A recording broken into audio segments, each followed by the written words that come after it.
See, we have a quorum. I'll call this meeting to order. Please rise for the Pledge of Allegiance. Allegiance to the flag of the United States of America and to the republic for which stands one nation, under God, indivisible, with liberty and justice for all.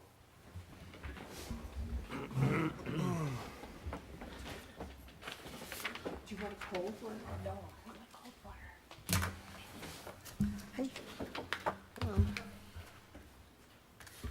All right. Okay, so good evening.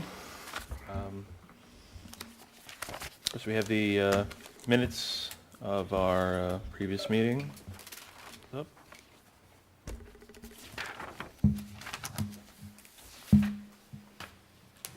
Okay, our previous meeting was on Monday, April 18th. We reviewed the Town of Dover local law number 1, 2022, which was regarding solar energy systems. And we crafted comments that we voted on and forwarded to the town board. And that was essentially the entirety of the meeting. The town board did act on passing an amended local law number 1 regarding solar energy. So, I'll need a motion to approve the minutes. Motion made by Member Sador, seconded by Second. Member Roman. Discussion? Okay, seeing no discussion, all those in favor of approving the minutes, all those in favor say aye. Aye. Aye. Any opposed say no. Okay, the minutes are approved by a vote of 6-0 with 1 absence. Okay, next we have a release of escrow.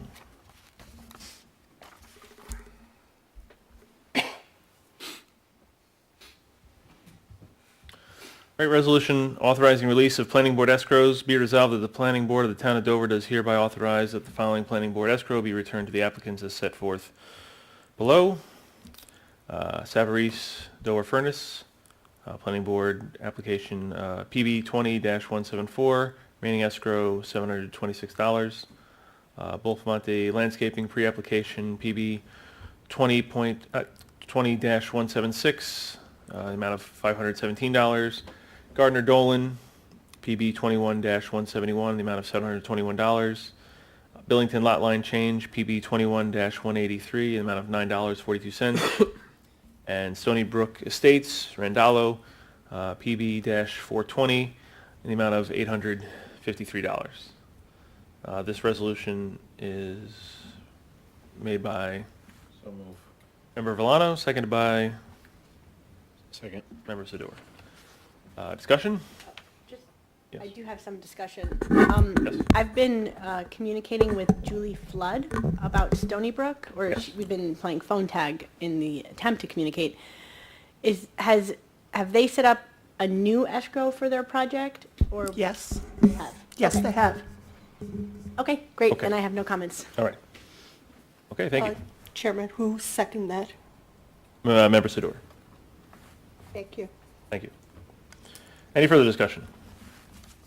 Okay, seeing no further discussion, all in favor of resolution authorizing release of planning board escrows, say aye.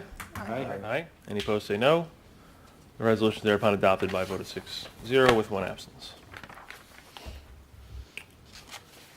All right. So just before we go any further, just make a motion to table our discussion on Intro to Scenic Hudson Solar Mapping Tool for a future planning board meeting. Our planner is unable to join us this evening, and so I'll make that motion to table, seconded by Member Roman. Discussion? Seeing no discussion, all in favor of tabling the discussion of Intro to Scenic Hudson Solar Mapping Tool, all those in favor say aye. Aye. Any opposed say no. Okay, so that is tabled for a future planning board meeting, when our planner can be here with us. He's on the phone with us. Thank you, Planner Warner, for joining us by phone. Sorry you couldn't be here in person. He said sorry and hi, everybody. You can't hear it because I haven't put the microphone down there yet, but that's okay. And so we'll get to him when we get to consultants' comments and questions for the applications. Okay, so now into old business. First up, we have New York Transco LLC, Dover Substation.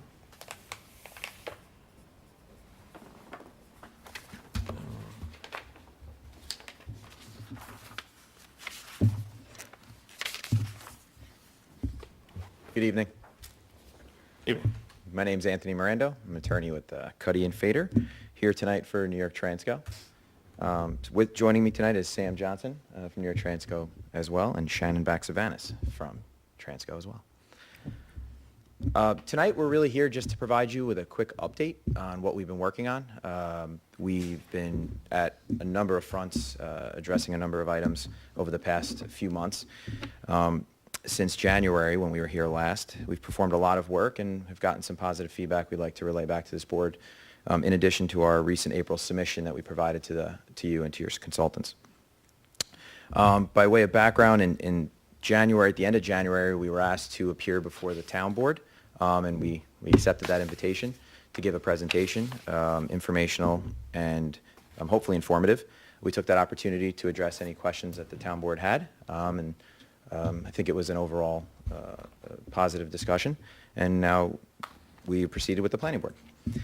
Since that time, we had also been working with the New York State DEC to address a couple items, but namely the one that Transco put a lot of effort into addressing was the question about removing debris on a voluntary basis from areas outside of their limits of disturbance, areas that are inside adjacent buffer areas to wetlands. There was a back and forth, there was a site visit, and we were able to get a written determination from the state agreeing and confirming that we can remove certain debris that we've identified on a map, in addition with a memo explaining it, as well as the written determination from the DEC explaining what debris we would remove, where it is, and how we would do it.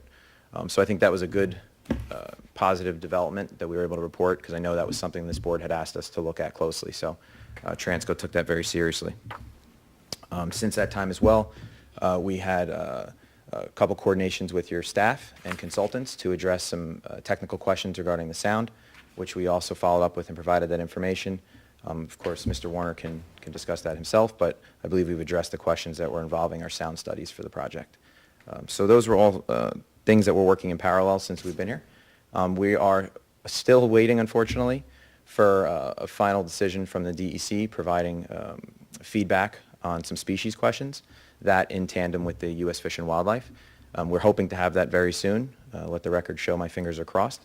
And we expect to get it so that we can submit for a meeting very soon, hopefully in the next month, but I don't want to make a promise that I can't support or keep. Okay. With that, there was a couple tweaks to the internal area in the site plan layout. What should we bring up to? Oh, yeah, if you have the site plan set, great. I'm going to ask Sam actually to explain it, as he's the more technical savvy person of the project. Let him describe it. Effectively, the layout is the same. For purposes of planning board review, it's pretty much the same, but there are some tweaks in the electrical equipment locations. So I'll let Sam point that out and explain it to you a little clearer. Okay, thank you. Chairman, if you'd go to the third slide, or third map. Actually, the fourth, yep. Okay. So this represents the configuration as it stands today.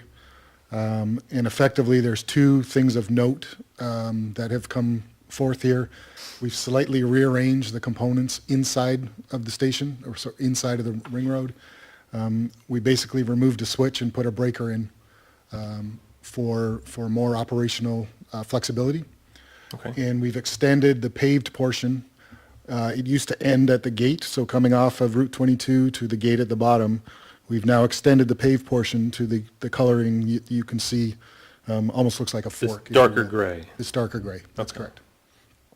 And that accounts for the change in the pervious calculations of the station. Laser pointer. Winner? Thank you. Sorry, go ahead, please continue. Yep. Counts for the The increase in the pervious. impervious surface, Yes, sure, sure. correct. Thank you. What was the reason for extending the pavement? Actually, Okay. It was a preference of our operations and maintenance folk that we have a paved surface versus a crushed stone surface, just to allow more ease of getting bucket trucks and things in and around the portions of the station. Okay. So to be clear, the light gray within the lines that is the same color as the light gray outside the lines will be crushed stone? That's correct. Okay. But outside of the lines is also crushed stone? A different type of crushed A stone. different yes. type of crushed Yes. stone? Okay.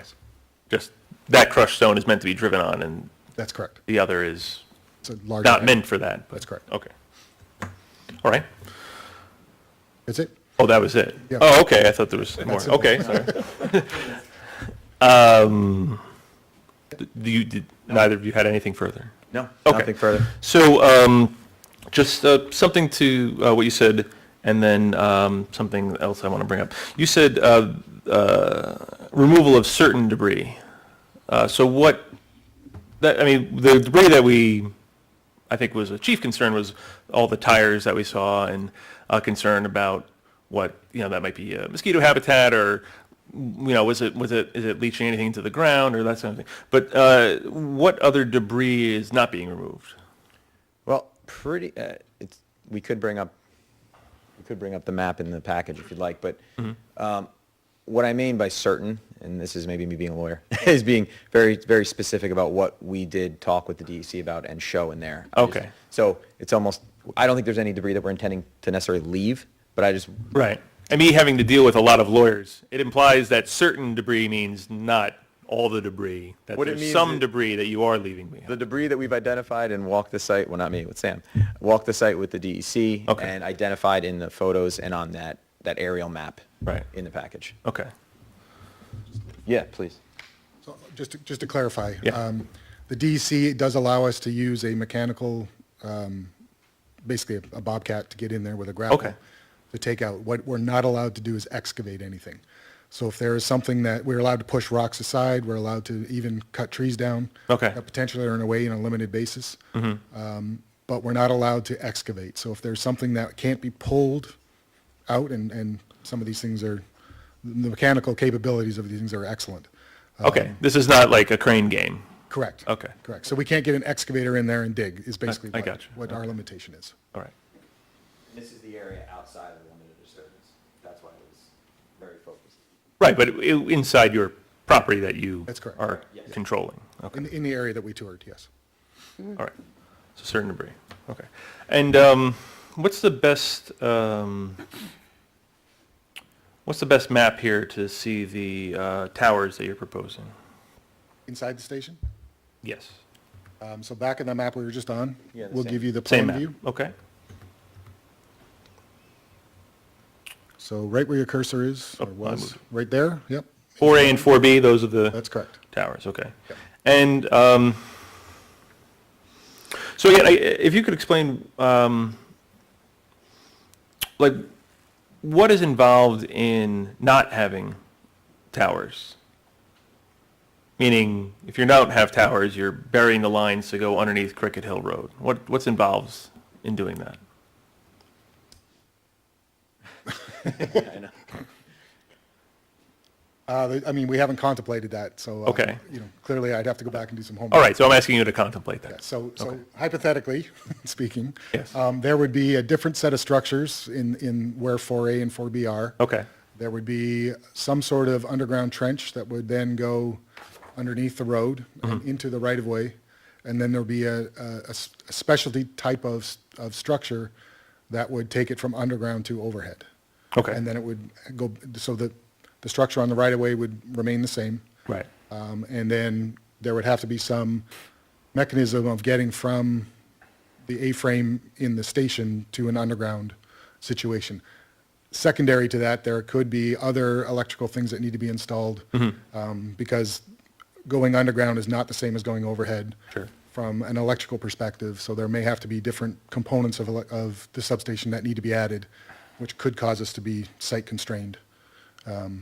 But without doing the analysis on that, I can't tell you yes or no. okay. I just wasn't sure if you had done this anywhere else. I mean, burying power lines is, I didn't invent that 2 minutes ago. Like, there are buried power lines, so, Correct. Yeah. Typically in very urban environments.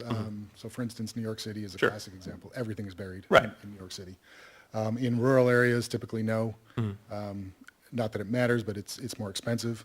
And there are other factors that go into it electrically that you'd have to consider. Okay. Well, you would have to consider. Yes, correct. Right. Okay. So yeah, you know, we, Can I add to that? Sure. And I'll add to it in a way that Sam probably didn't necessarily want to say. But from the conversations I've had with some of the technical people, it's not really a feasible option when you line up with the site constraints, the substantial environmental impact that would be increased by it. There's also some technical parameters that may not be able to be located in that spot, but certainly I'm not an engineer, so I can't say that for sure. But Sure. it's not, when Sam says they didn't do the full analysis, I think what he means is it's not laid out, engineered, and designed, but they Right. have looked at it and thought it through. Understood. It's not typically a reasonable concept in this location, given the other constraints around it, plus the existing lines that are overhead.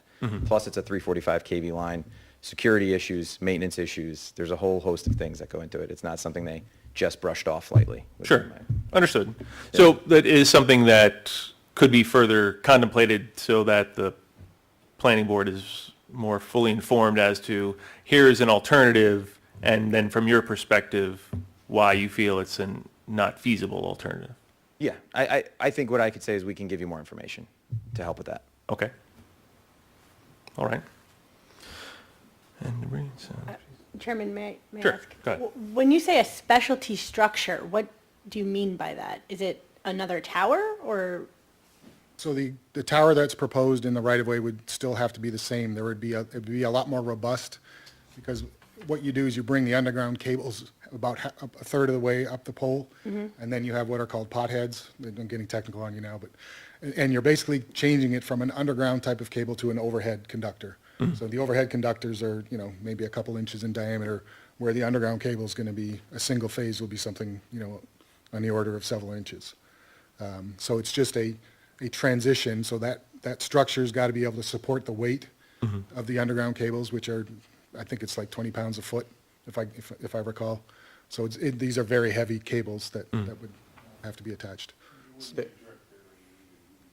This would be in a concrete duct bank, yep. Big box Yep, cover, it's, yep. There'd also, I mean, again, not an engineer, but I understand there'd be additional transformers. I mean, it's a whole host of. Right, no, I wasn't thinking it was you just throw a culvert pipe under the ground and call it a day. I know that. But, yeah, It's the first time I've heard the term pothead used in a technical sense, so that was interesting. okay. So, but it's something that you could come back to us with, hey, here, we looked at this and here's what we think why it would be, feasible or unfeasible, or, and what it would take in order for it to occur. Yeah, we'll get some more information. Okay, thank you. I have nothing further. We'll go through the members and the rest of the members, and then we'll go to the consultants. Member Sador? None at this time. Okay, thank you. Member Holmes? This time. Okay. Member Williams? Member Villano? Not right now. All right. Member Ramon? Excuse me, I'd like some clarification about the debris removal. When we were on the site walk, which I believe was in October, we were shown an area that had like a lot of tires and things in a wetland, I believe, in the area that abuts, let's see, I think it was- right around there, yeah. And we were told that that area might not be cleaned up, and there was some discussion with the DEC that to do the cleanup would create more problems than just leaving it there. Am I to understand that that's now not the case and that area would be cleaned up?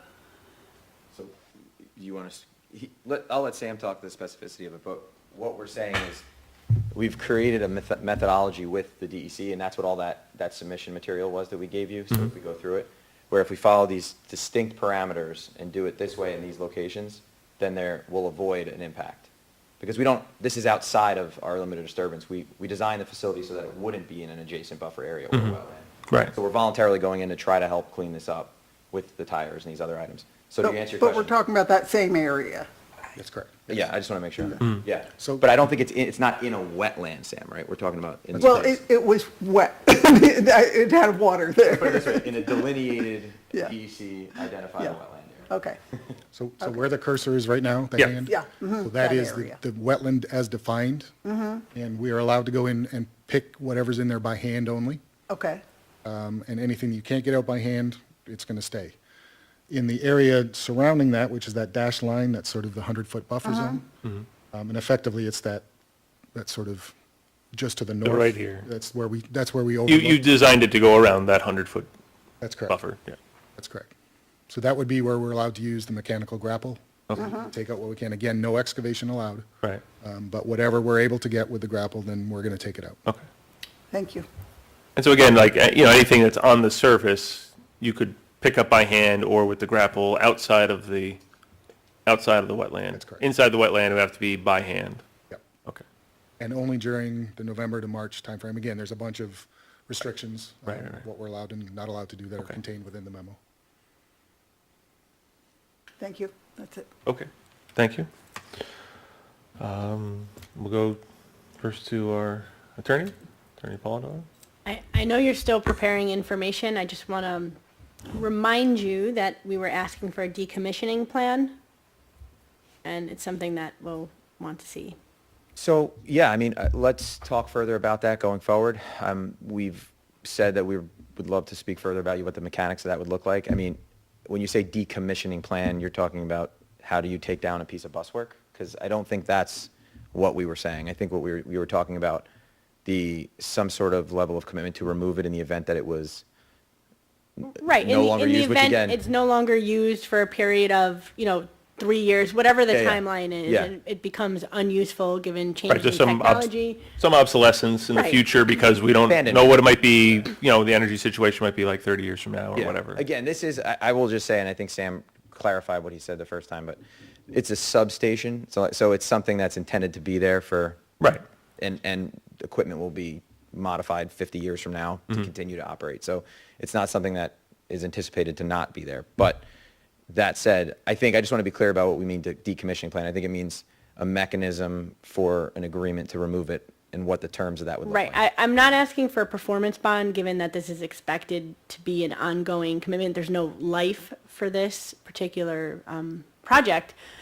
But if it's not removed within a period of time, I think the agreement should say that the town can go in, give them an easement and the right to remove it and to charge it as a lien on the property.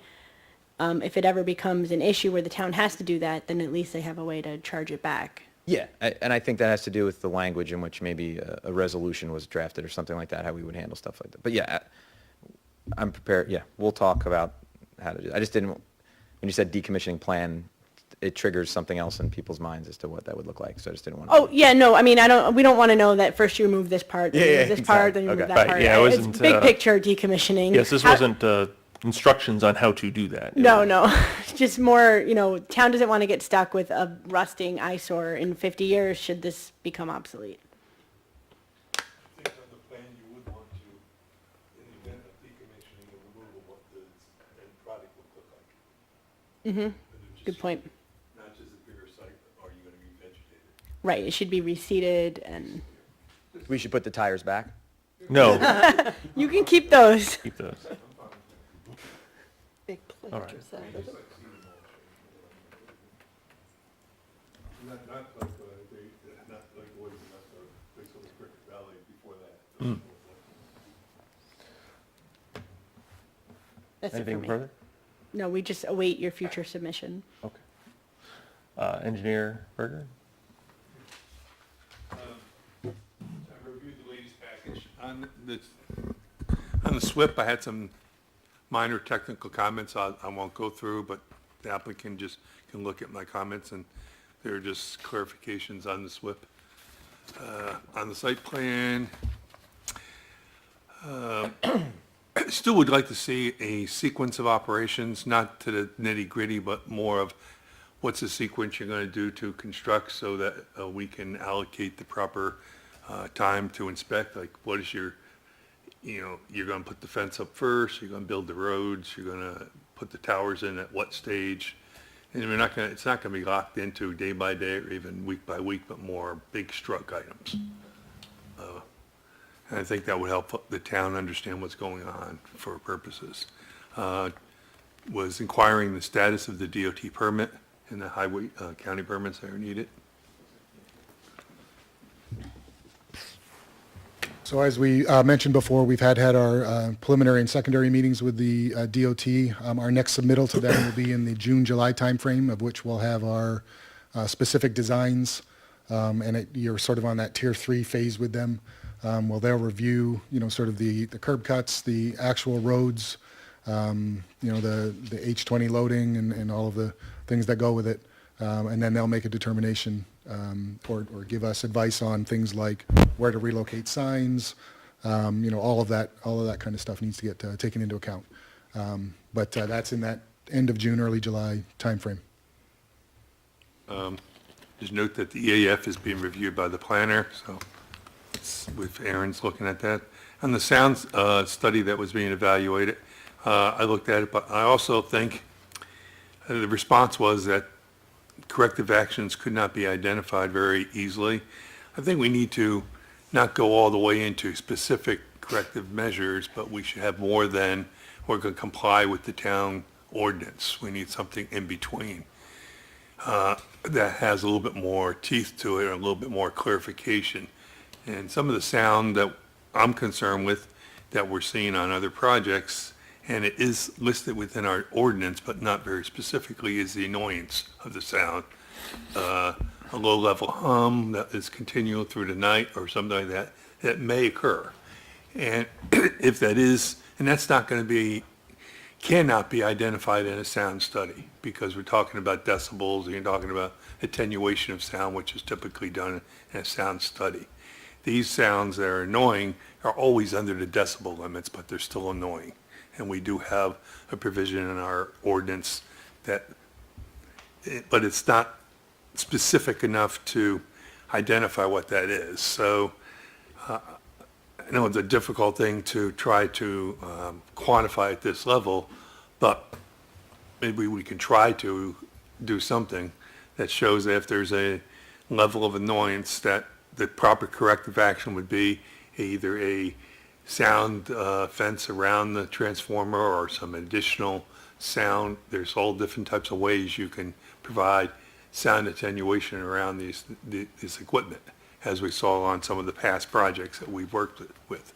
So maybe we just list some of those items so that the building inspector has a way to, and myself, when we're doing not just to the point of its acceptance of the project, but there and after it's even up and running, what corrective actions would be taken so the residents are assured that 6 months after it's built, that they're still hearing this humming sound at 3 a.m.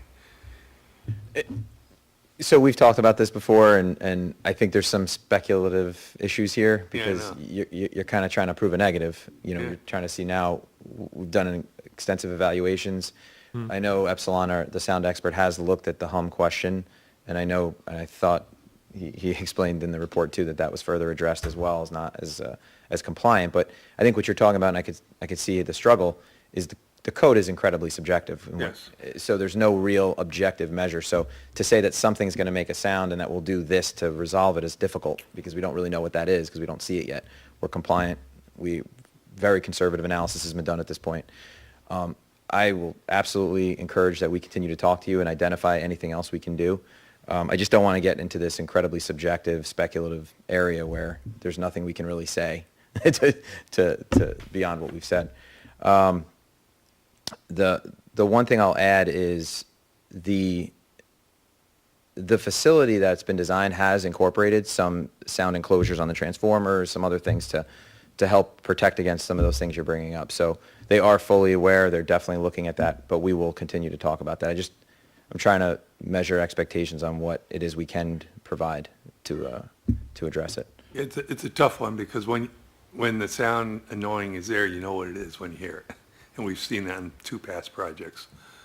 And there is technology to mitigate it out there. It's just then whether it's going to be identified and complied with, or not comply with becomes the question. So I think it's something I just wanted to bring up and Yeah.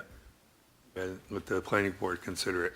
On the visual analysis, I just wanted to point out, I think you are agreeing to do it. We need to see any of the visual presentations at the time of occupancy, not 10, 15 years later. So the planning board knows exactly what we're going to see at the time we go out there to sign off on it. But more important, so that building inspector and myself know what to look for when we go out there. We see all these little 6-foot trees. Yeah. And on the visual, they were all 30-foot trees. So the good thing is in the submission that we gave, we did do time of occupancy, Yeah, or so- I forget the exact period of time, but I saw that. I just want to make sure it stays in there and Oh, yeah. doesn't slide away. it's in there. And So I wanted to keep it on my comment. Transco has committed to some pretty mature trees on the onset to help with that, so. Okay. The last thing I was reviewing was the review Exhibit E prepared by Terracon about the concern of the blasting and its effect on the groundwater in the Great Swamp.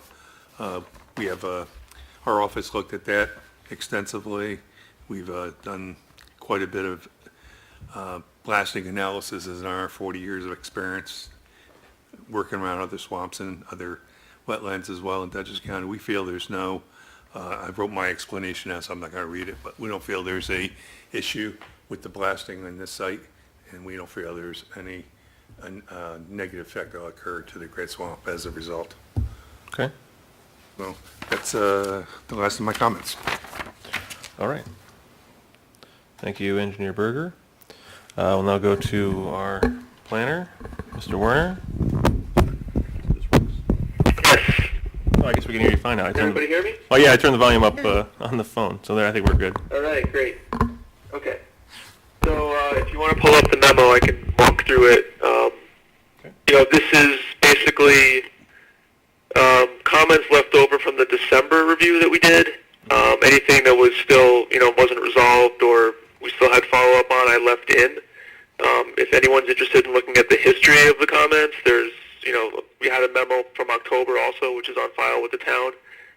This doesn't go back to all those comments from October because a lot of them were addressed previously. So this memo really just takes the December comments, anything that was outstanding, and has follow-ups to those. So you have it up? Yes. Okay, so the first one is really just, and I think the applicant covered this, to hear them a little bit when they were speaking. The site plan layout is pretty much identical version that we saw in the fall. However, they provided a little more detail on the equipment. They actually placed the equipment in the location and a little more detail of what it looks like from a plan view. So they also mentioned that the impervious went up. I don't think I heard Yes. all the discussion, but the impervious went up to 20%. And what was the reason for that? I wasn't sure. That wasn't really clear in the plans to me. Reiterate the reason. Yeah, so we've extended the paved portion of the road to go where it formerly stopped at the gate. It now extends substantially all the way around the 3 transformers. Not the topography. Okay, so instead of like gravel, it's more the impervious surface is extending in from the gate. Correct, and there's Basically. there's a different color gray that differentiates the two. The rest of the ring road around is a crushed gravel, and they're light gray. I see that. Okay, so the darker gray is the paved. Yes. Okay. Sorry if that was repeated. All right, so then moving on, the elevations also, this is just for the board's information if you want to take a look at it, but pages 14 and 15 of that site plan set actually have the elevation drawings, and again, they're somewhat similar to the version from the fall, but a little more detail on the equipment, like the lightning masts and the A-frame support, the transmission poles. They're just up to date based on, I guess, latest standards for design that they have to follow. For number 3, I think this was just covered by Joe's question, the update about the DOT status. Sounds like they're still working with them. Number 4 was on the fire department. Last we heard there was a meeting with the fire department in November, but I don't think there's an update that we've received as far as how that's going. Communication with them about access, emergencies, etc. Did they have an answer tonight? Sure, I can update the team on that. Basically, we met with them in November. answered all our questions to their satisfaction. We had actually scheduled a follow-up with them last week that was canceled, unfortunately, due to the weather, like this meeting here. So we're working to schedule another meeting in the very near future. And basically, it's an update of this recent submittal and to answer any further questions that they have. And we'll report back. Do we anticipate them providing something in writing to the planning board? I think that would be useful. We'll certainly ask them for that, yes. And the Thanks. fire department typically does do that, so. Yeah. Okay. I guess they're just waiting for another meeting before they do that, sounds like. Okay. So number 5 is just hitting on so the board received comments from Friends of the Great Swamp in December. They identified a couple of concerns in their letter. I think they alluded to maybe they had some more, but they didn't really have them in writing. This is frogs. They met with the applicant to discuss the project, and they have 2 specific concerns that they had in writing for the board. The first one has to do with the historic use of the site as a junkyard and concerns about subsurface contamination. I know that from previous discussions, the applicant has indicated that they've done this due diligence as part of their leasing process. They did the phase 1, and then which resulted in, I think, some limited subsurface work, but none of that has been shared with the board or us, so I wasn't sure if they're prepared tonight to just give a summary of what they did test for, if they tested soil, groundwater, whatever they did as part of that would be helpful to understand. So I'll just a quick, TRC is performing that, and they're environmental scientists. They've been doing, as Aaron pointed out, they've been doing their environmental due diligence on the site. Transco is purchasing the property. I think we've identified that as well. So they did some subsurface investigation. No contamination that warranted further investigation was identified, but since TRC is not here, I'll provide more information with our next filing to the board. I mean, we'd like. Yeah, our office can take a look at that. Sorry, our office can take a look at that as well. We have, site assessment engineers on staff that can just take a look at the methodology they followed, the media that was tested, how many samples they took, and we can provide some feedback on that.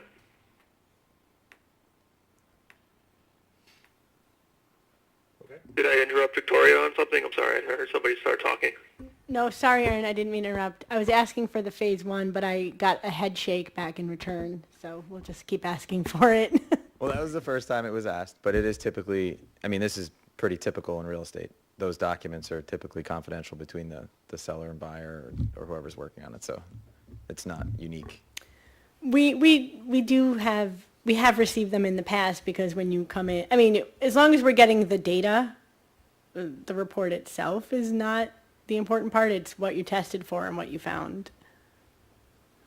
Yeah, it's not uncommon to see results of phase. There's SECRA has a hazardous materials contamination part to it, right? So it's not uncommon for lead agencies to ask for that information. I understand the phase 1 they might have some concerns about sharing all the details, but at least the phase 2 report usually identifies the recognized environmental conditions, the RECs that the phase 1 all identified, so it's not like it's a secret when it's in the phase 2. So I guess we'll follow up about that one. Take it back. Second comment on that frogs correspondence was about the blasting, and I did defer to Joe's office on that. Sounds like they took a look at it and they agreed with the conclusions of Terracon on that. So I'll leave it to Joe's court. We have hydrogeologists too that could take a look. I just wanted to defer to Joe because I know they have experience working in this area. So sounds like that was addressed. Number 6 is just nothing new to report on the threatened and endangered species. It sounds like they're still waiting for DEC to give them back some kind of a determination.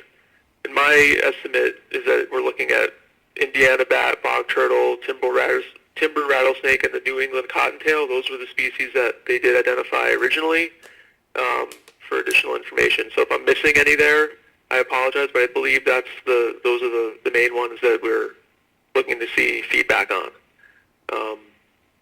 And I understand DEC is, I guess, shortly going to finish that off, it sounds like, but we'll wait and see. They hope so. Um, You couldn't hear them say that, but okay, they hope so. yeah. We hope so. Yeah, I thought I heard at the beginning that they hoped in the next month or so. Okay, so moving on to the wetlands and watercourses section here. We did receive, as part of this submission, the Army Corps did issue their jurisdictional determination letter in February, with a subsequent no permit required letter from March. So this basically means that there's those two small isolated wetlands that aren't under DEC control, towards I believe they're in like the center, or, eastern, northeastern part of the site where they're proposed to be disturbed. The Army Corps was okay with that. They're not requiring a permit since they're isolated, and they don't seem to have a connection to the greater system that DEC is overseeing, plus the swamp to the south. So, that's for the record now. The board has that, and that's the Army Corps' findings. As far as the DEC, they also they validated the wetland map that the applicant prepared, and recently they received some guidance the applicant did on how to remove the debris. Right, they went over that a little bit within the 100-foot adjacent area. It sounds like they came up with a protocol to get the debris out of both the 100-foot buffer plus the wetland itself. It sounds like from the wetland itself, you're not allowed to use equipment. Anything has to come out by hand. But within that 100-foot adjacent area, there's a specific methodology that the applicant proposed, using some equipment and hauling it out. And that's, so far, we have in writing that DEC is comfortable with that. So, I think my recommendation would be that we just track that. We make sure that that's a condition going forward. If this comes to that, it could be a condition of approval. It could be something that the applicant can routinely report on to us afterwards. But just having that protocol that's approved by DEC as part of the construction process and the condition, I think, makes sense. For the noise study, we had a couple of outstanding comments from the last review, technical comments from our acoustics folks. I'm not prepared to speak to the technicalities of these, but from what I understand, we wanted them to have the model updated to be a little more conservative in that setting the ground absorption setting to 0, which basically means there's nothing, it basically mimics a winter condition with a frozen ground surface, no vegetation, nothing around to absorb sound coming off the site. So we asked them to use that parameter. We also asked them to provide all the details about the equipment and make sure that the reporting of the decibel levels that they modeled match what the equipment specs say, of what this equipment actually does. That for the purposes of SECRA, at this point, they've done all they can. I think they're modeling the sound with the professional software that's widely utilized for this purpose. They've come up with the conclusions that they're not exceeding the DEC standards or the town code property line standards. However, these are just models. So Joe is mentioning, and I think as the applicant's already committed, I think, having a real-time model, a real-time noise measurement happening when the project's about to go live, just to test to make sure what they modeled is actually reality. And if they find an issue where there's noncompliance or an annoying humming sound, whatever it may be, at that time, they have to mitigate it. Right now they've proposed, they're saying that the modeling that they did has the mitigation incorporated into it. But again, I think and they've agreed to this, having this post-operation testing to make sure that what they've concluded here actually is reality. It makes a lot of sense. They're committed to doing it. However, we don't have an actual, we haven't really seen a plan of how that's going to play out, a detailed, protocol for doing that. So I think we still want to see that. I think Joe would agree with me and Victoria to come up with some kind of a a protocol that's in writing that we could hang our hat on. We could have it as a condition, whatever it may be. It's basically a testing plan and an enforcement procedure, all in writing that the applicant has to agree to doing. So if we can meet offline and come up with it, or we can take a stab at it for the town and the applicant can review it. There's a number of ways we can do this, but that still has to happen. So I'll just add, Any questions on that one? oh, sorry, Aaron. Go ahead. So just to add to that, we did, in our response, TRC did identify sort of 4 or 5 tenets of what that would look like, that post-construction test would look like. So I think that's there. If there's something further you want to talk about in terms of how it works, that's okay. But I think we're pretty much there on what it would look like, when it would be done, who would do it, what it's measured against. I do also always add, when you're dealing with a noise and, chapter, there's an enforcement mechanism in place with the town that applies to all property owners. So we're subject to that as is. So I think it would be, if you want to further discuss how that applies to this particular test, but I think it's all there. We just have, if there's something further to develop, we're happy to work with you on. Okay. Thanks. Okay, so then 10 and 11 are on the visuals, the latest visual package. So what I went ahead and did was, there's been a lot of history with this assessment, and I just wanted to eliminate some confusion among the board or anyone else listening. So I did attach some graphics to the back of this, which all came from the applicant's report. But I think it's important to just realize that I think they originally looked at about 40 some odd views from around the town based on elevation and other topographic conditions, looking for this site from various high points, publicly accessible in accordance with SECRA, towards the property. And what ended up happening was, through those refinements, after we reviewed it, the planning board took a look at it, we settled on a total of 6 views, right? So we have, and they're not, it's confusing because the numbers of them they're not in order. They're just taken from the original set of viewpoints, which was like 40-something views. So there's viewpoint 4, 12, 14, 15, 28, and 39 were the final 6. Number 4 is from the high school, middle school fields looking south. Number 12 is from Cricket Hill Road, right before it bends south, looking towards the west. All right, Aaron, we're 14, and I'll go through each one of these. we're going through them as you're saying them. So Okay. All right. Well, let's 12, okay. 4 then.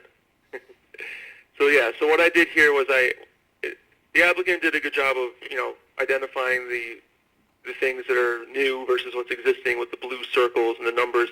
I just put a box around them because it's something I like to do, to just visualize for the board, to show that these are the areas to focus on where there's something new in the view, right? So here,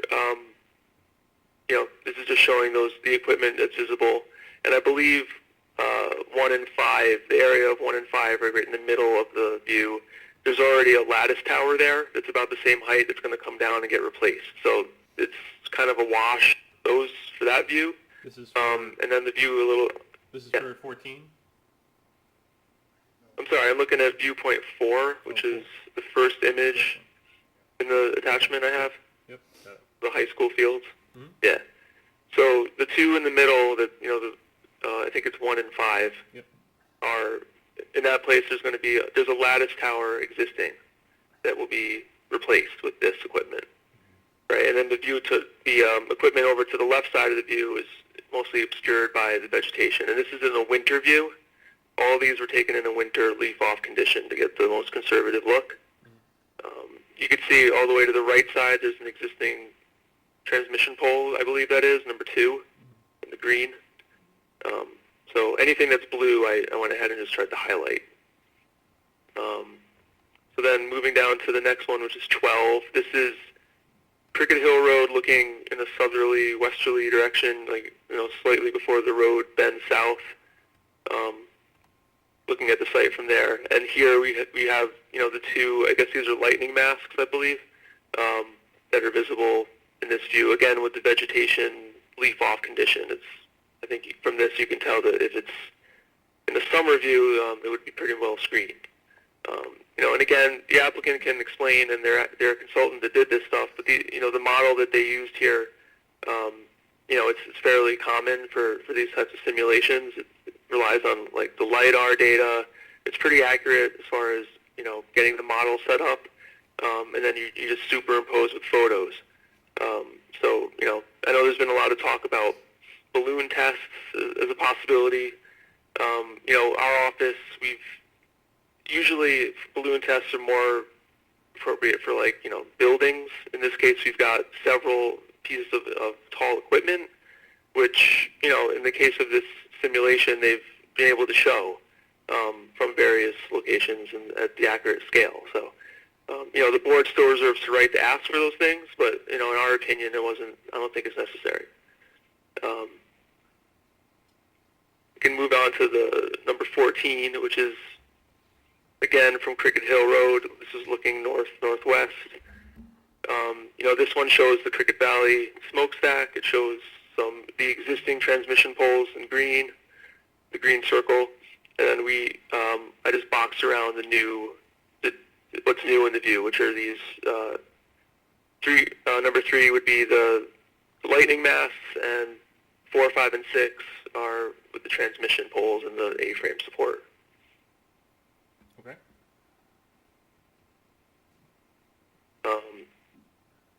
Okay, so then on 15, this is further south. This is around the area of Peaceable Way, where there's a cul-de-sac in a residential neighborhood. They looked northwest towards the site. Here, again, we've got the new equipment in blue. Maybe we could see the lightning masts.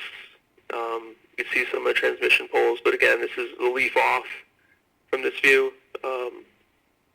Might be, when the leaves are on the trees, might be hard to see. But you do have other equipment shown, and we have the Cricket Valley plant obviously shown prominently in this view. Okay. And the last two are closer to the site, and I asked them in my last comments if they could, for example, number 28 is looking in from the entrance.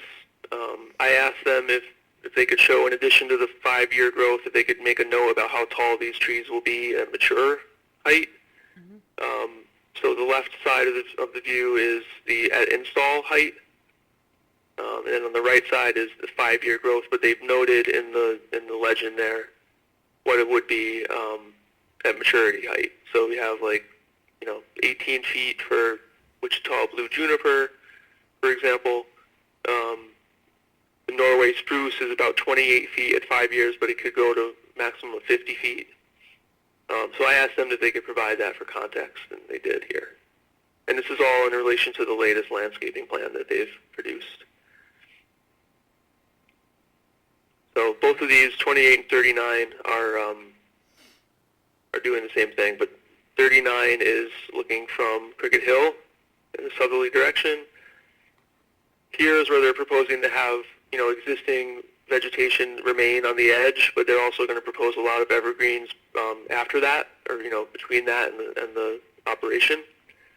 So they've shown the interplay between the existing screening that they want to keep, the deciduous trees they'll have leaf off, but they will be planting these evergreen trees, and they show the height at 5-year plus full maturity. And again, it's really from this view at least, the lightning masts are, pieces of them are visible, but the idea is that they want to screen them with these evergreens. So I hope that was helpful. I wanted to just kind of summarize it because I know there's been a few versions of this and some confusion about what was actually done, how many viewpoints did they pick. Obviously the board reserves the right to ask for clarity or additional information, but I think they've done what we've asked for now from these publicly accessible viewpoints, and they've for the most part satisfied the DEC visual standards for SECRA. So if there's any questions for me from the board, I can help, and I'm sure the applicant can answer some too on the visual side. That's all I had for tonight. Okay, thank you, Planner Warner. Any members of the planning board have any further comments, questions based on what our consultants have, Are we Set. talking about the project as a whole or just the specific aspects that we've talked about here with the viewpoints and so forth? well, whatever our consultants have gone over, but if you have anything additional from when you spoke earlier, that's fine. Yeah, I did have one other question. I'm just not clear on what the status is of ownership of the property. I understood in the beginning that there was talk of a long-term lease with intent to purchase or something like that. So is the property in escrow or being purchased, or what's the status? Yeah, the intention, they're under contract to purchase, so it's just not closed yet. Okay. Do you have a projected close on that? We're trying to get it done by the end of June, Okay, but it may go into July. okay. And then Sure, though, for sure. I just also wanted to say that among the documents you've submitted, there were responses to some of the points I had raised in a letter that I had sent earlier, and I appreciate that you were responsive. I have not yet been able to go over everything that you've sent and compare it to everything that I sent, but I will. And so I just wanted to thank you for the responses that you've given so far, and I may have some follow-up. Okay. Thank you. Anything, anyone have anything further? I guess if you could just give maybe a quick update as to what you're thinking of a timeframe is for further submission, kind of what would be next? Yeah, we're just annoying the heck out of the DEC, just to get that one item responded to. They were really great with listening to us beg them to come out and work on that debris removal, so we're grateful to them for that. And the wetlands have been all resolved, so it's just a question of getting their final review of the species questions that Aaron pointed out. So I don't want to commit to anything, but I can tell you that as soon as we can get back in front of you, we're going to try. Okay. I would imagine we'll be before you, if not in June, July. All right. I guess today's the 23rd as opposed to last week, so Sure. if that's okay with you guys. I know you don't have a June first June meeting, but you currently have a second. And Yeah, then, yeah, is there so, two July meetings? There is First was just the canceled. one July meeting because Second. July 4th, we won't be meeting. And I was going to announce as the meeting went on that we didn't receive any submissions in time for our June 6th meeting, so it was not going to be Okay. in June. So the plan is if there's a submission by June 3rd, there'd be a June 20th meeting, submission by July 1st, it'd be a July 18th meeting. And so the DEC is an outstanding item. I know what I brought up about, burying the lines and what everything that entails would be an outstanding item. Our attorney, engineer, planner wanted to just bring up, remind them of any other further outstanding items.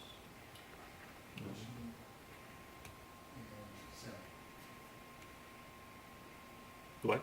Conditioning and sound. I think we'll take a look at the noise stuff again, but I think there might be a follow-up discussion about, how we develop that protocol for the taking measurements prior to operation. Yep. We may want to have another Zoom call to go over it. Last time we had that, I thought it was helpful when we talked about the noise issues, so. Right. Happy to. Okay. All right. Well, thank you We're all for, set for this evening. Thank you. we appreciate it, thank you. Right. So next on the agenda, we have Dover 1 LLC for an erosion control permit.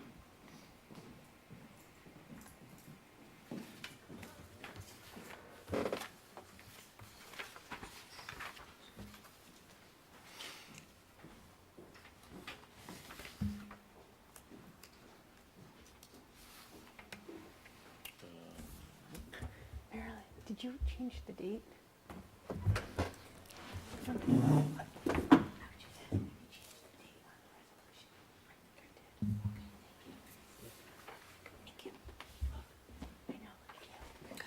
So the resolution to grant a 6-month extension of erosion and sediment control permit approval.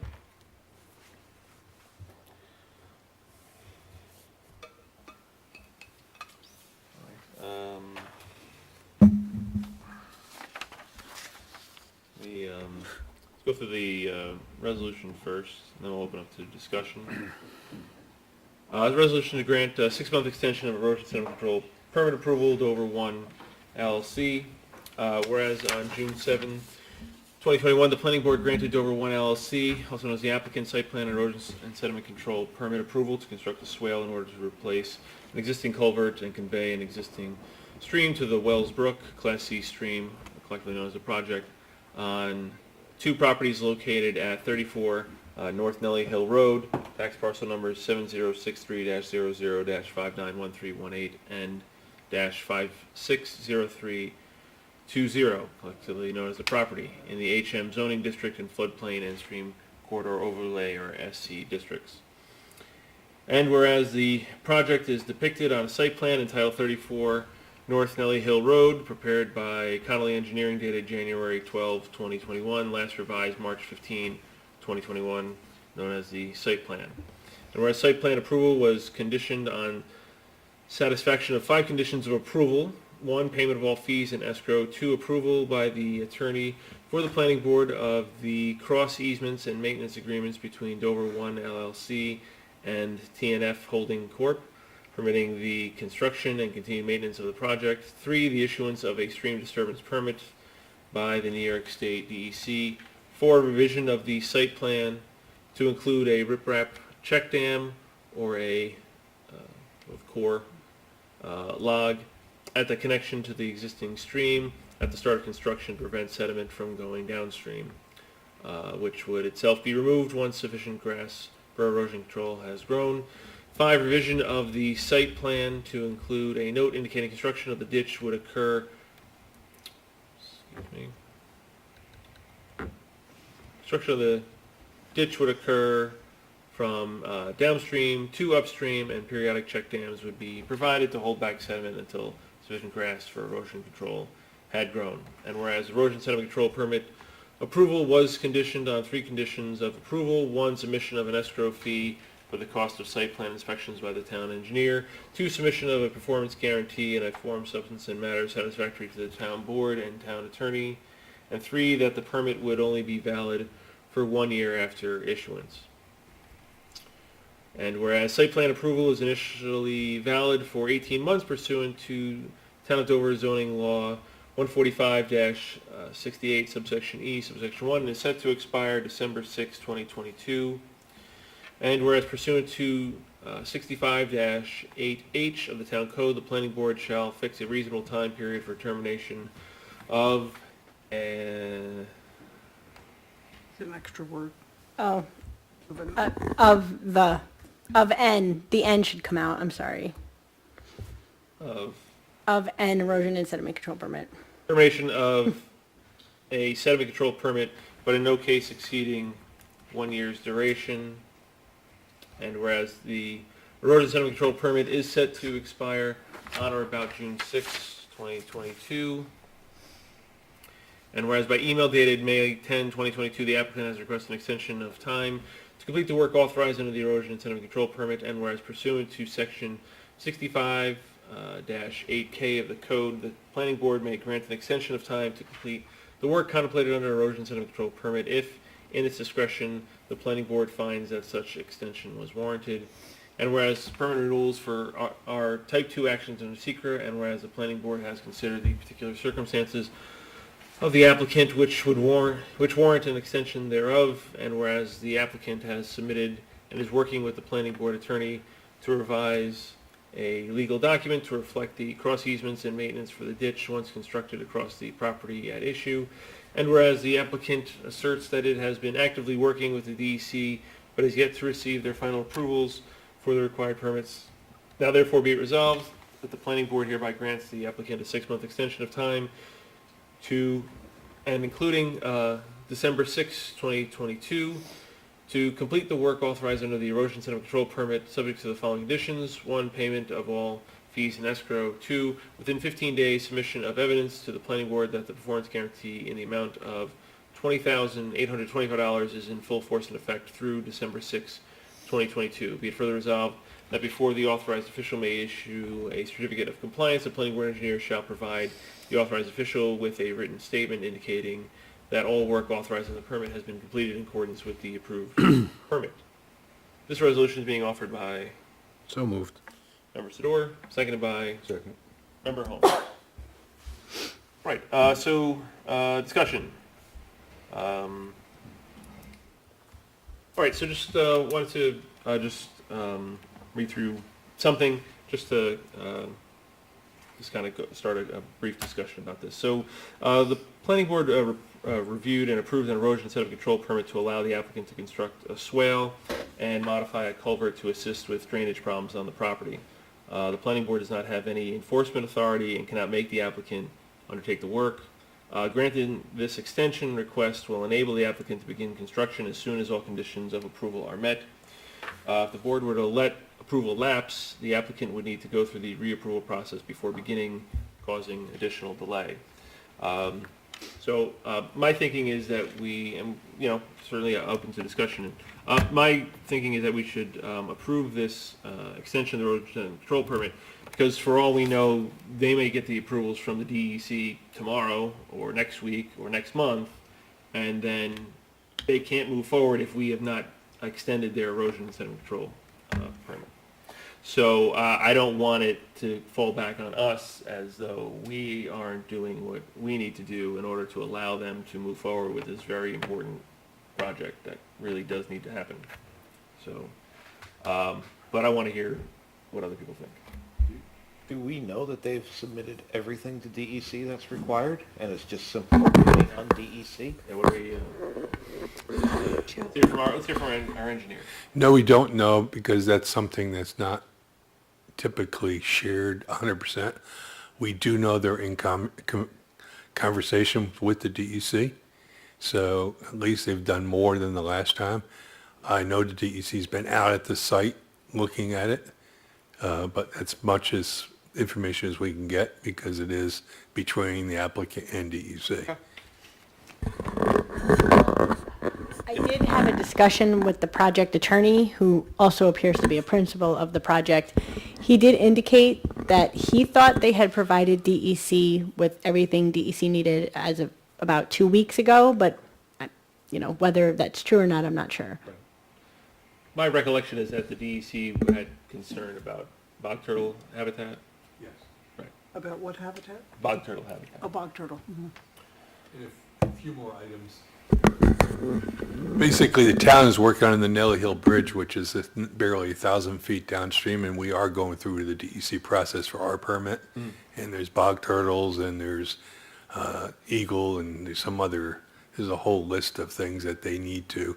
And what they need to respond to, as we are currently, is a habitat report to the DEC, what's there, and how their project, like our project, will impact them, and what education you could provide to the general public about the animals and the habitat that's there. So, So the DEC is requiring this of the town for a town As bridge well.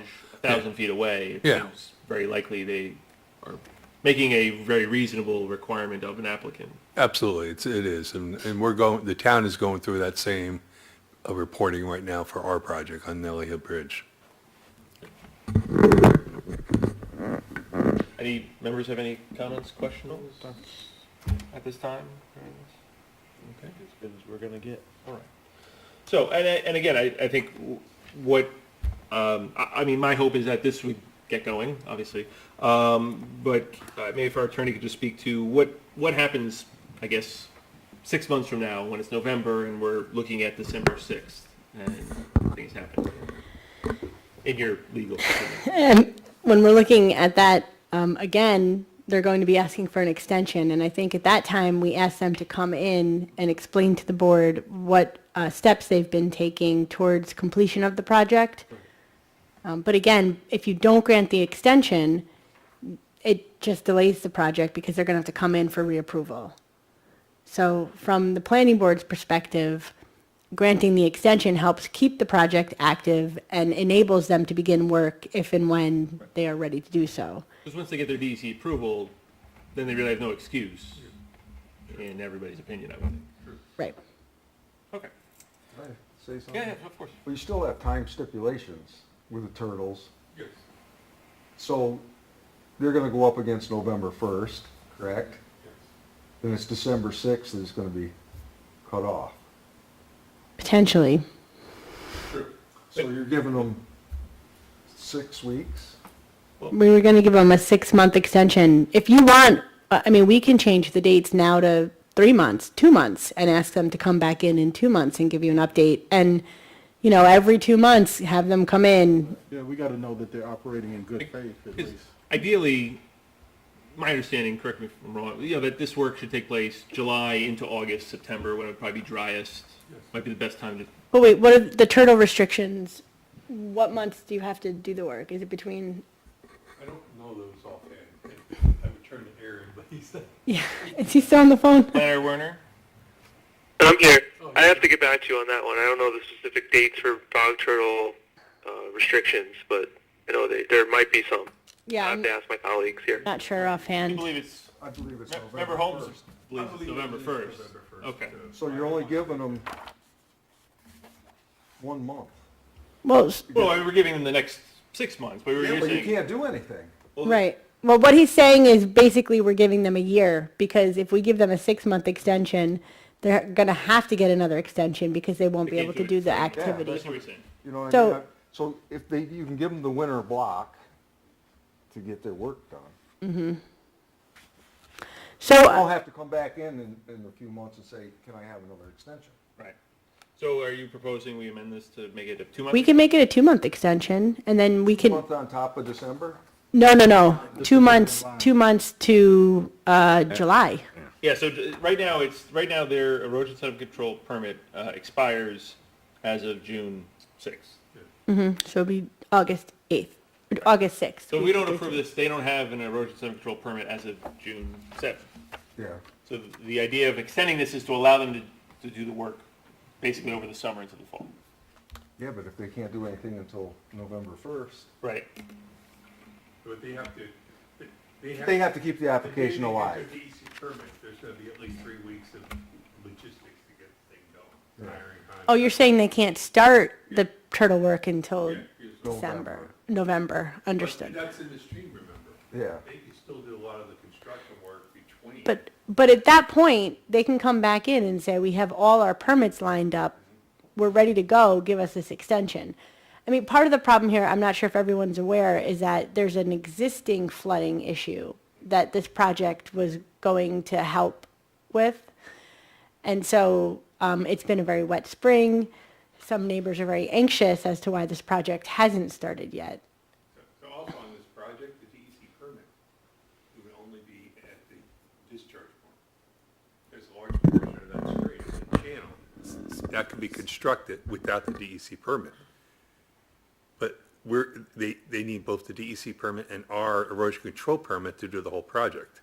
Once they get both permits, they could start some of the work outside the DEC requirement. So they can get 60, 70% of it done first, and then continue on.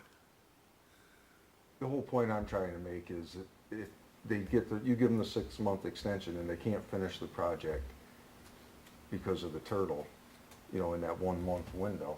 Yeah, they can start it, but can they finish it? Well, I mean, I would think if they started it, we would extend them so they could finish. Yeah. Member homes, there's no limit on the number of times you can extend the erosion and sediment control permit, as we've seen from some of our other applications Okay. have gone on for many, many years. So When you were here last time, you were extending some of the ones we're still extending. for 18, 19 years. So 20-something times. Okay. in this particular case, there'd be nothing stopping you from extending the erosion and sediment control permit again in December. Okay. This was, Following June. normally we do grant 1-year extensions in 1-year periods, but because, you know, we're looking for updates from this applicant, given the issues existing at the site, we were hoping to, you know, keep them on track. Yeah, and the issue really from the DEC was that, you know, and this is, like Joe was saying, this is for a stream disturbance permit where they're going to be discharging into this DEC from the swale, right? Yes. And they've identified, they've questioned bog turtle habitat right in the area, basically, of where the flooding occurs, which is like, you know, backyards of people's homes, and there's like a beaver dam there for a while and was clogging up. that pipe that used to be there, the pipe that they're trying to replace. So they're concerned about that area possibly being bog turtle habitat, which is, in our opinion, not likely. The applicants, I think actually the town produced a report from a prior project a little bit further downstream from a reputable bog turtle expert. And DEC, I don't think they still didn't like that. They didn't want to use that report. They wanted the applicant to actually just take a look at this area with a professional, maybe the same one that did that report, and, verify if it's habitat or not. They just haven't gotten that loop closed yet. That's my understanding of the issue. Okay. So as of right now, we're going to vote on the 6-month extension. Correct. Correct. Correct? Okay. Any further discussion? Seeing no further discussion, all those in favor of a resolution to grant 6-month extension of erosion sediment control permit approval for Dover 1 LLC, Secretary, please call the roll. Chairman Courtine, Aye. Member Holmes, Aye. Member Roman, Aye. Member Sedor, Aye. Member Volano, Aye. Member Williams. Aye. Okay, 6 in favor, 0 against, 1 absence. Resolution is thereupon adopted. Next, on the agenda, again, we already tabled the discussion. Before we just get to the very end of the meeting, I just wanted to give an update. I meant to give this earlier. So we did have the 2 Wingdale Solar site walks that took place. I was glad most members were able to make it, along with our consultants. The second one was Saturday, May 7th, and the first one was Saturday, April 23rd. Does that sound right? Yeah. So, subsequently, due to the town board voting on a moratorium, they are, Wingdale Solar is pausing their project. They're not looking to go away. They just want to see what comes out of the moratorium. So I'm still glad we had those site walks. I think maybe some things from the site walks could be in some ways educational for what the town solar laws, regulations will ultimately look like. So we likely will not be hearing anything from Wingdale Solar for 6 months to a year, I think is accurate. Anything further anyone had from the site walks? I really appreciated the site walk, and the applicant did mention exactly what you said, that, pending what was happening with the moratorium, they would probably put things on hold. I was wondering if you've heard anything from the Poplar Hill Solar Project, if they're also putting it on hold? Sure. They said 2 months ago that they probably will not be back until August. Okay. And now with the moratorium in place, that might It might be be. further change. pushed out. We don't know. Thank you. Okay. I mean, one thing I noticed on the site walk that I think the committee that's drafting it should consider is requiring buffers along the boundary lines. Here, the boundary goes through a field, which looks and acts like one big open field, but the property line is kind of funny right in the middle of it. And so even though there's not a house there now, if someone is going, they're enjoying the field, swinging on swings in the field, whatever they're doing in that field, we really should have a requirement that the solar panels be buffered, if that's what the town wants. And if not, we could say that the planning board has discretion, but we should have the ability to require the buffering along the boundary lines where needed. Yeah, so you can see here. Here's the property in question. And then, yes, this parcel line that they have no control over this parcel here. It just, parcel line goes right through the field. Their proposal is to have a road right along the property line and then solar panels right along the road. So. But that could really impact the, 019242's Right, this person might want to enjoyment build of the a house property. right here, and they're beyond their backyard is just a row of Brian, solar panels. who owns Right. that property? Because I had a call about 2 of the properties there. This one? Yeah. As per Dutch Okay. County Parcel Access, it's Patterson Um, Acres. Yeah, right now, she's in conversation with Dollar General. They want to put a Dollar General there. Maybe they won't mind the road in the back, but Probably This is down- one of my Mondays. Probably here, not up here. No, well, it goes up too high, so they can Right, really probably near only the build road. in the front. Yeah. All right, that's interesting. it is interesting. Thank you for that, Secretary. Anything further on the site walks? No. Okay. I mean, I guess, again, just noting that a lot of the vegetation did not appear to be old growth and, you know, it was scrubby and Yeah, I appreciate taller. Member Holmes' input on, you get paid to take down a lot of those trees. So. I mean, you know, in terms of just their value or lack thereof. Back there, Yeah. But with that said, though, as stormwater is concerned, Right. the value of those plants for high value for visual are low, but for stormwater, they're high. Right.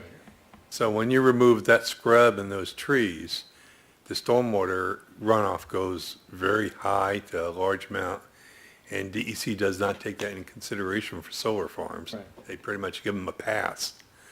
And- Yeah, that was part of the discussion that we had. But, you know, so if they were just, if that was a well-kept, nicely forested land, that there would actually be more runoff than it is right now with the scrub. Right. All the underbrush in there, the water gets down and it keeps it from running to the bottom. Right. When we remove all that stuff, there's going to be a large quantity of runoff at the bottom of the hill. Right, I mean, you can see the terrain mapping that I just turned on, and you can see it's just all going downhill towards some houses here. There's a bit of a small valley area here, but obviously the water's going to keep running downhill. So. That little stream we walked across that was a foot wide is going to be 5 or 6 feet wide. Right. Most And it hadn't likely. rained in days, and it was a foot. No. That's true. Yeah, that was a good discussion you and I had, and then Yes. along with the applicant. So we've expressed that to them as well for when they come back to address that. We in Dover have our Chapter 65, which allows us to look into the drainage more and do not have to follow the DEC's guidelines as far as drainage. Right. Okay. Well, again, thank you for everyone. Next, like I said earlier in the meeting, we will not be having a meeting on June 6th, as we did not receive any submissions by the deadline. The next deadline for the planning board is June 3rd for the June 20th meeting, and July 1st for the July 18th meeting.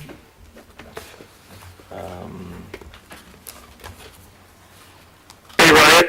Yes, Planner Warner. Hey, yeah, so just on the solar mapping thing, we could do it in July if that works also, or, the June meeting if there is one, and the second June meeting. In the meantime, I did send the board today in an email, just a 3-page, I put together just a little slide deck that I was just going to have as a handout, but I figured you should see it in advance, and we could have, I could talk to Marilyn about, when we actually do it, printing those out in color so you have it in front of you when I go through the demonstration. But basically, I've got just some links in there, including a video from YouTube that Scenic Hudson did last year on a training for how it works. I think that's useful to take a look at if you have the time, and some other helpful links there with other mapping tools that are kind of like sister maps to this Scenic Hudson mapper that they created just for additional layers. And the third page is just a summary of the layers that they use and some talking points I was going to go through and, pick like a mock site. Not in town, but somewhere in the vicinity of Right. maybe another town in the county. I didn't want to single out Dover or the active projects we have now. Yes. So try to pick like a neutral site and just kind of walk through each of those layers on that site. So Yes, as we discussed during our consultants meeting, picking something that is out of town. Yes, thank you. And like I said, like we said before, yeah, we look to have the Scenic Hudson Solar Mapping Tool introduction that you would do at a future meeting where, there's, not too many applications going on. So hopefully that is either Yeah, that's fine. June 20th or July 18th. we'll talk about it. Sounds good. All right, seeing no further business before the planning board, I'll make a motion to adjourn, seconded by Second. Member Sador. All those in favor of adjournment say aye. Aye. Aye. We're adjourned.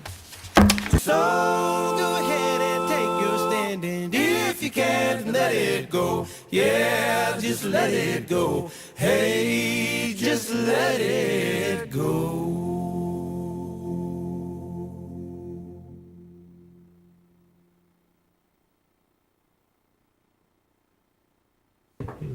Oh, 1, 2, 3, 4.